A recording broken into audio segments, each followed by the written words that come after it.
Une fille envoie chaque jour des messages à son père défunt. 4 ans plus tard, quelqu'un lui répond.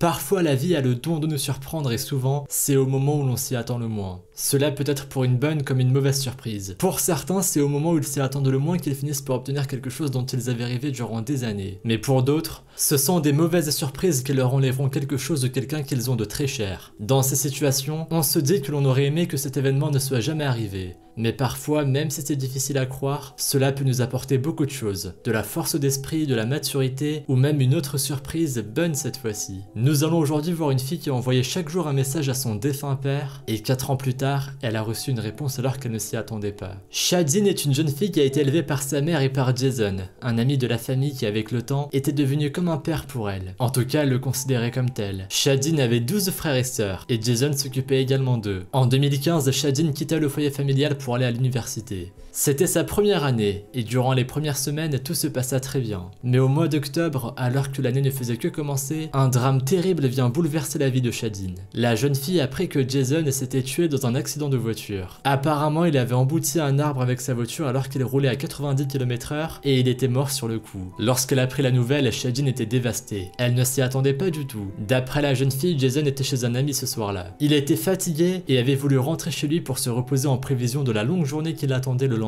Shadine avait demandé à Jason de lui envoyer un message lorsqu'il serait arrivé à la maison. Malheureusement, elle n'avait jamais reçu le message qu'elle attendait. Lorsque le médecin légiste annonça à Shadine que Jason était mort sur le coup, la jeune fille eut du mal à croire ce qui était arrivé. Elle savait que Jason ne buvait pas et elle savait aussi qu'il n'était pas suicidaire et qu'il n'avait probablement pas accéléré avant d'atteindre l'arbre. Alors comment expliquer la violence du choc? La seule possibilité que voyait Shadine était que la voiture de Jason avait eu un problème mécanique qui l'avait empêché de ralentir ou de dévier pour éviter l'arbre. En effet, la voiture de Jason était plutôt vieille. Elle n'était pas dans un état irréprochable et cette hypothèse était plausible. Quoi qu'il en soit, Shadine voulait quand même voir la voiture de son père. Cela lui fit prendre conscience que c'était bel et bien réel et la jeune fille en fut bouleversée. Mais malgré l'événement terrible qui lui arrivait, elle refusait d'abandonner ses études. Elle retourna donc sur les bancs de l'école le lendemain plus forte que jamais. Pour surmonter cette épreuve difficile, Shadine prit l'habitude d'appeler chaque jour le numéro de téléphone de son père. Cela dura des mois, puis elle se mit à lui envoyer des SMS chaque jour pour lui parler de ses journées. Shadine garda cette habitude durant 4 ans. Elle conservait tous les messages afin de pouvoir les relire quand elle le voudrait. Juste avant l'anniversaire des 4 ans du décès de son père, la jeune fille lui envoyait un nouveau message qui disait « Salut Jason, c'est moi.